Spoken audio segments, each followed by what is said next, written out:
Welcome back. You're listening to Across the Border. It's our Prophecy Reality Edition, and we're going to continue with our topic here.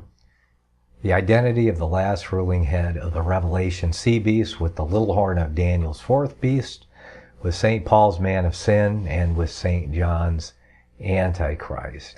Okay, well, I guess I'll continue with our good friend E.B. Elliott. And like I said, this comes from Volume 3 of our quincentennial, Reformation quincentennial edition that we are publishing and not published yet. But you can find that text up to the point that we are at horeapocalypticae.wordpress.com. Spread it around. It's a good resource for you there.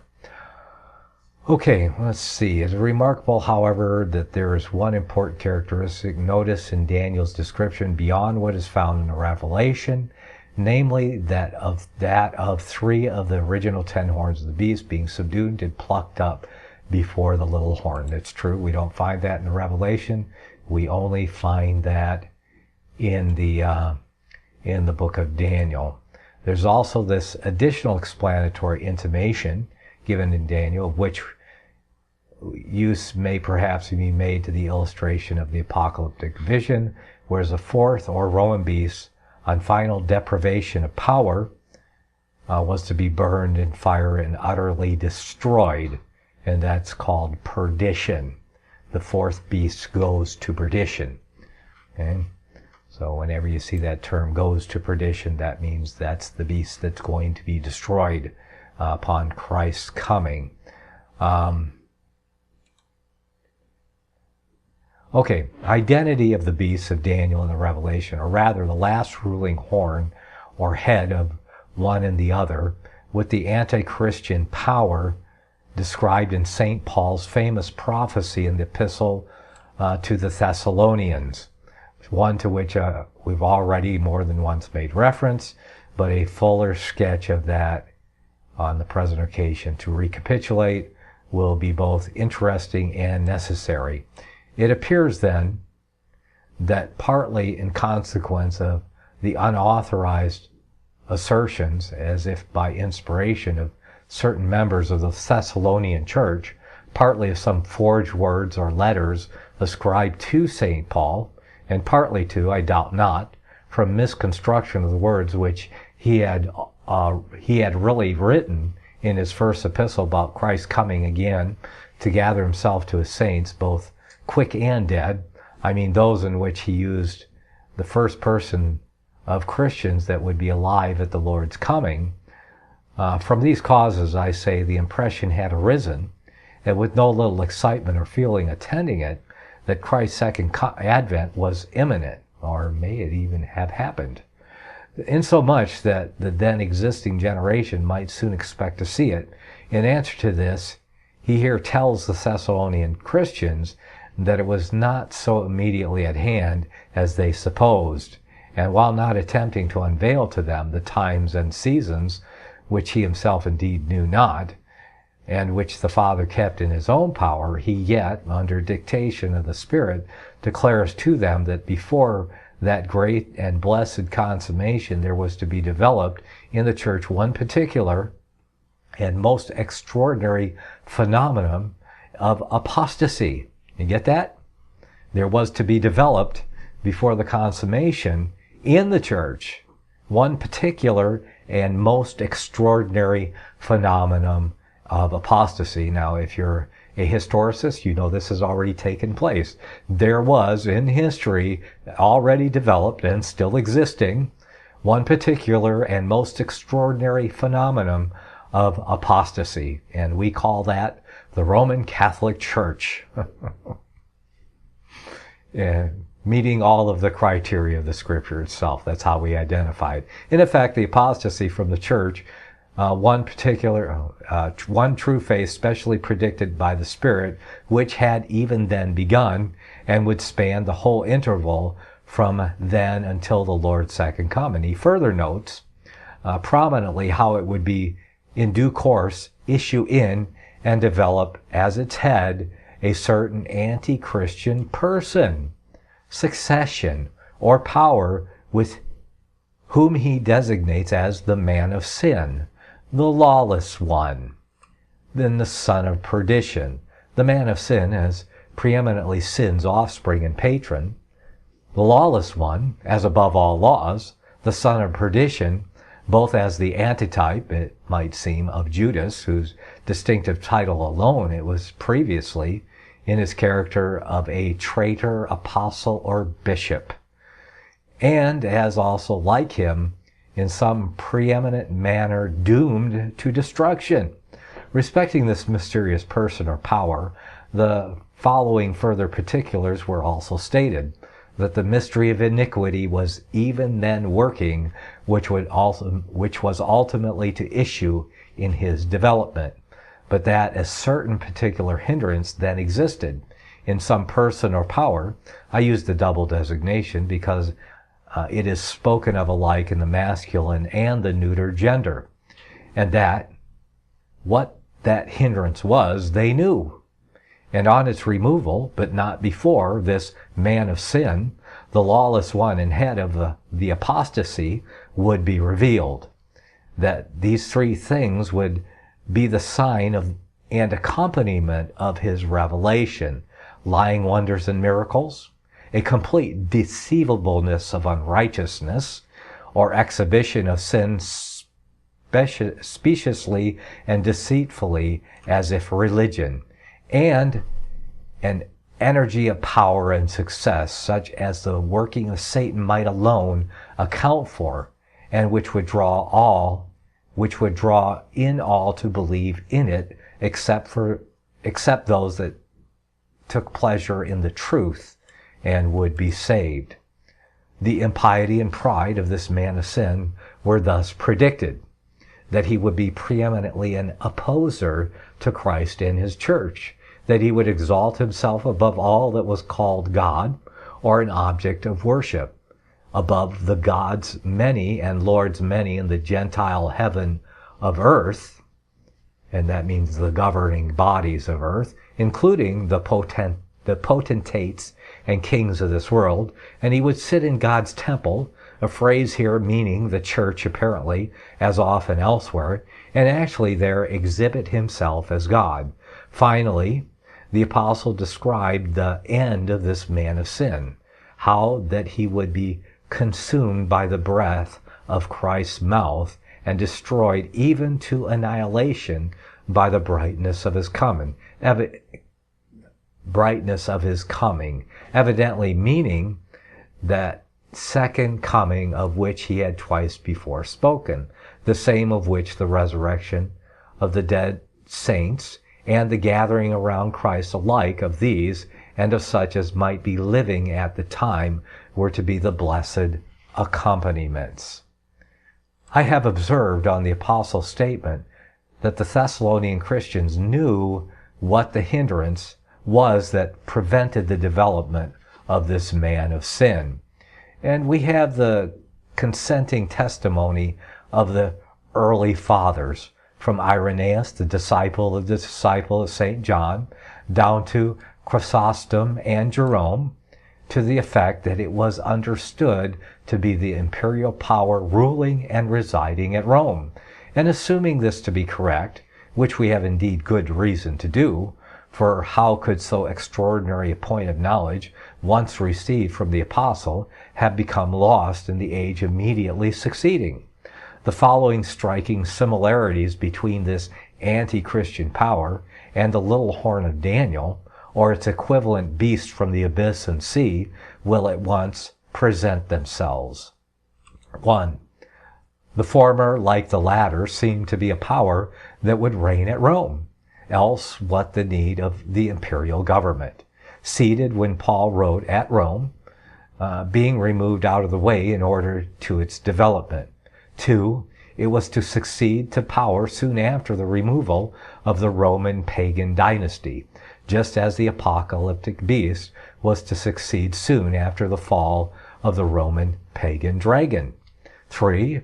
It was to emanate from Satan as a power of his devising, and with the energy of satanic influence attending its establishment, just as the apocalyptic beast was a device and creation of the dragon, or the devil, Remember, he gets his power from the dragon. That had before ruled in Roman paganism and received from him its throne and power and great authority. 4. Its manifestation was to be with signs and lying wonders, just like those with which the two-horned lamb-like beast and false prophet was to support the authority of the Revelation sea beast. 5. It was to arise out of, and then to head, the great apostasy, enforcing a system of spiritual falsehood called the deceivableness of unrighteousness and mystery of iniquity, and with such success that all would believe it except they who had the love of the truth and were heirs of salvation, just as the apocalyptic beast was to be the supporter of the apostate harlot church that had mystery written on her forehead to head the pseudo-Christian of the outer temple, to head the pseudo-Christians of the outer temple court, and by his ministers to deceive them that dwelt on the earth. And this with success such that all living there would worship him, whose names were not written in the Lamb's book of life. 6. It was to be an ecclesiastical power, the temple of God, or Christian church, being the grand scene of his ostentation and pride, just as the apocalyptic beast was to have a false prophet for his chief minister, and Daniel's little horn to be an ecclesiastical overseer or bishop of the church, having eyes like the eyes of a man. 7. Its character was to be emphatically that of the opposer of Christ's cause and people, also of the lawless one, or above laws, also the affecter of superhuman self-exaltation above all authorities and dignities of the world, and this on the blasphemous assumption of being himself as God, in the same way as the beast of Daniel and the Revelation was to war against the saints and overcome them, to think to change times and laws, a domineer over the 10 kings as subjects, and to have a mouth speaking great things and blasphemies, blasphemies against God, his name, his tabernacle, and them also that dwelt in heaven. 8. It would continue until Christ's second coming, and then by the brightness of his coming to be destroyed and annihilated, just as Daniel's little horn was to continue to the coming of the Ancient of Days, and then to be destroyed and given to the burning flame, just again as the apocalyptic beast with his false prophet was to be cast alive into the lake of fire on the manifestation of him that is King of kings and Lord of lords, and thereupon, as Daniel relates, the Son of Man to take the kingdom, or as in the Revelation 20 millenary, to begin the reign of Christ with his saints. Such are the resemblances, and well do they justify the early fathers in unanimously interpreting the person or power meant by St. Peter under the title of the man of sin in this prophecy as the very same with Daniel's little horn and the apocalyptic beast, or rather its ruling head, from the abyss and sea. It only remains to show 3.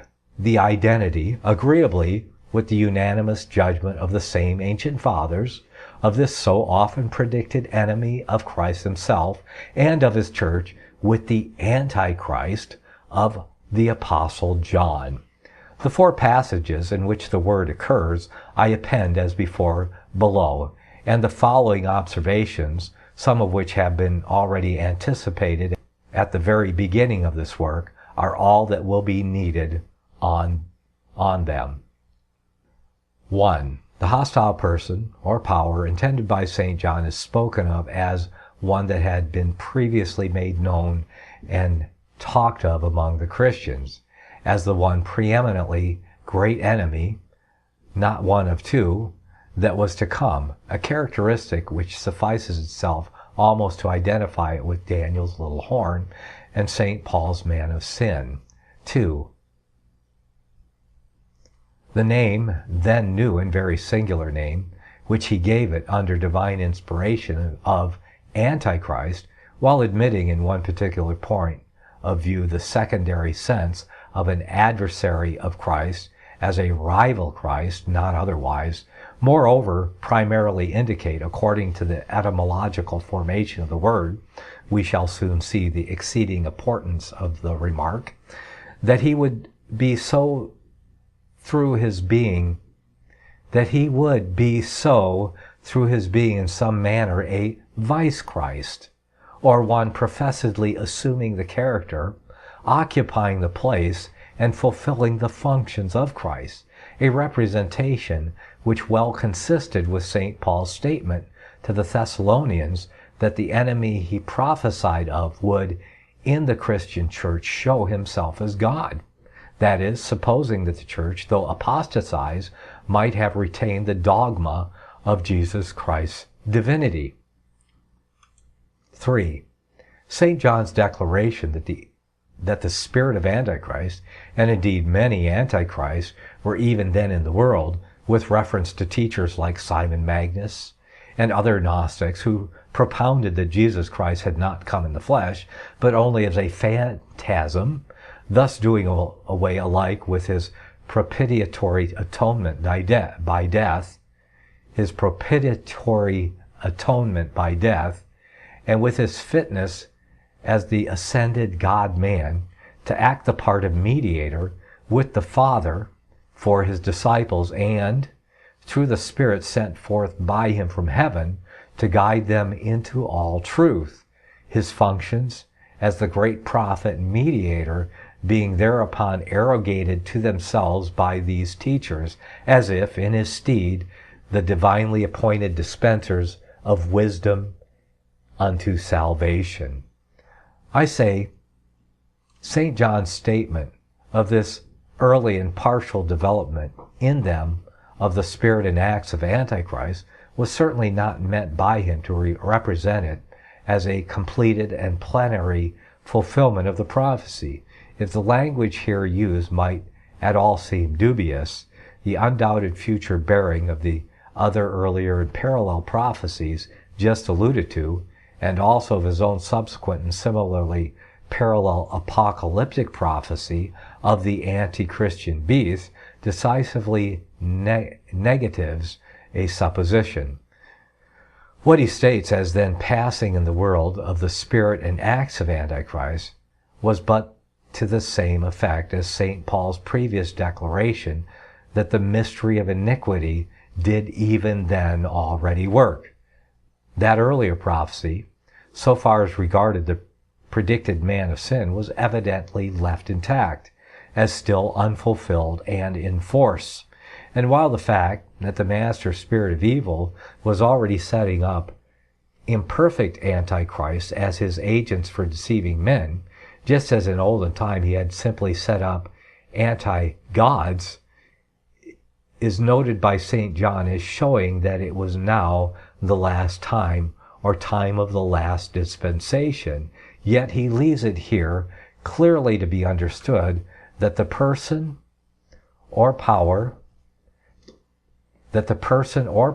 preeminently and above all others anti-Christian and preeminently the usurper of Christ's place, functions, and prerogatives was still to come. We got to number 4 here, speaking of the Antichrist and the identity of the last ruling head of the Revelation sea beast, with the little horn of Daniel's 4th beast, with St. Paul's man of sin, and with St. John's Antichrist. That's our heading.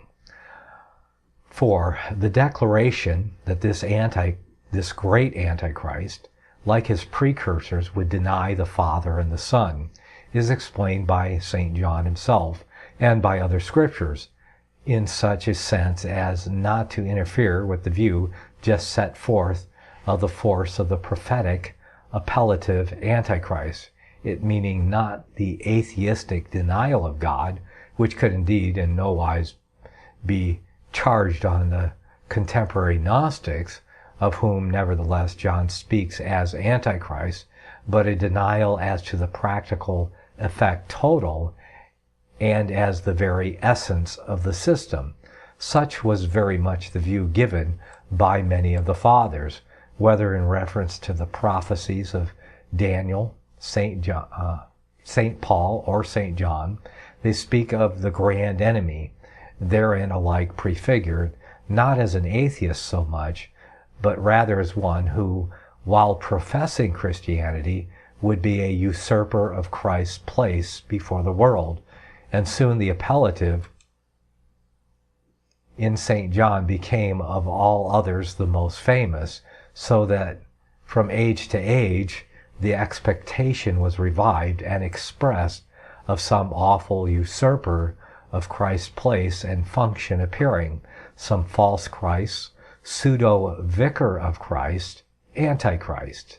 So we close our analysis and parallelisms of this memorable tetrad of prophecies on the great Antichrist, nor let the reader pass on without running briefly over them retrospectively and considering what a mass of circumstance they present, touching this intended anti-Christian power, most singular and definite as to time, place, office, character, rule, duration, etc. All these I shall hope to show fulfilled in the papacy, that power which, on evidence not slender, albeit less specific than we are now called to examine into, I have already, in the progress of my comment, been led presumptively to suspect and hold up as the Antichrist, and certainly if its history and character be found to answer to all the particulars and circumstances here set forth,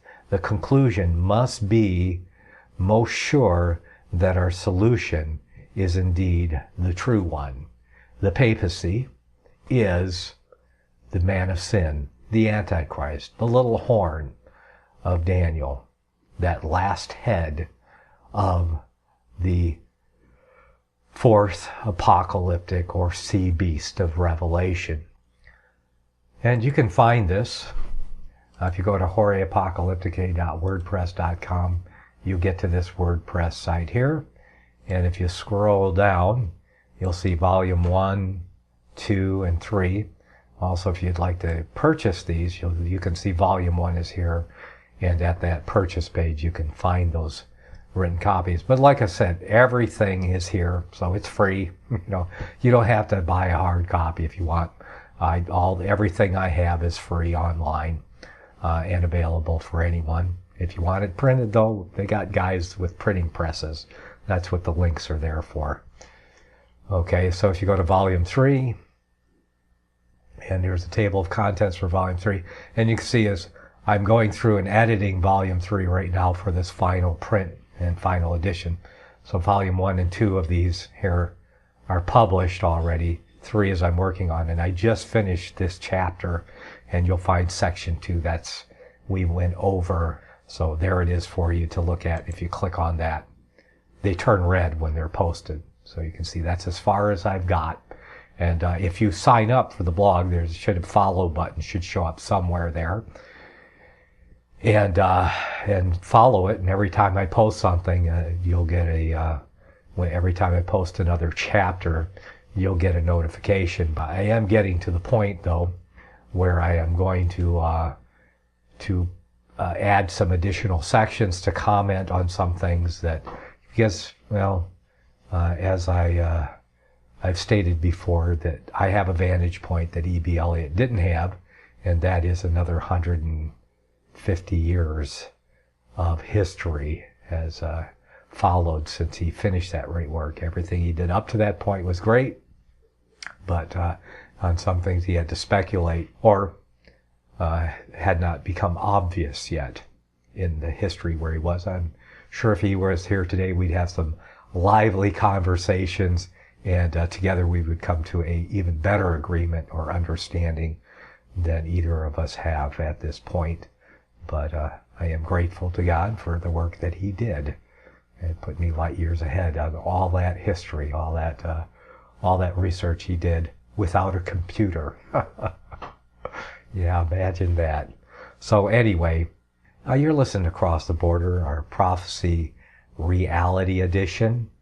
So I'd like you to go to my website, that is crosstheborder.org. Make sure you subscribe there and share as many of the articles that you find interesting there by whatever method you have of sharing them, social media, and that type of thing.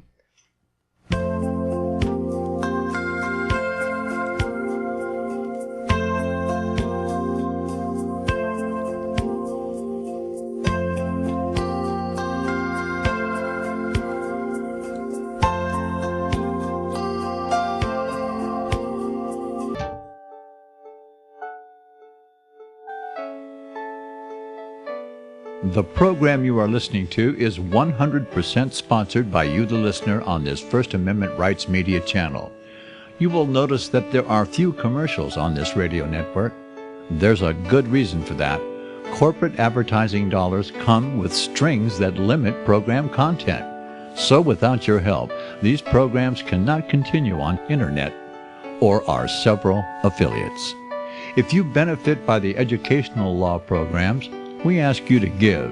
If you are admonished or nurtured by the Bible and ministry programs, we ask you to give. If some voice a cause that you are passionate about, we ask you to give. If you believe in any of these, we ask you to support them as you would a missionary on a continual basis, as if giving a tithe for missionary radio. These programs are not commercially viable and must be supported by those faithful to the cause of truth. Look for the button to sponsor your favorite programs at our listen and schedule pages on the internet. Then, when you subscribe, we will send you the last quarterly MP3 CD of that program immediately, and continue to do so with each new quarter. We will also give you unlimited archive access to all of our programs. We're asking you to give much less than a tithe, so that you may also send support directly to a particular program host, cause, and anywhere else the Spirit may lead you. Do all to the glory of our God and Creator, for His holy nation, the only kingdom that will last forever. Thank you for listening.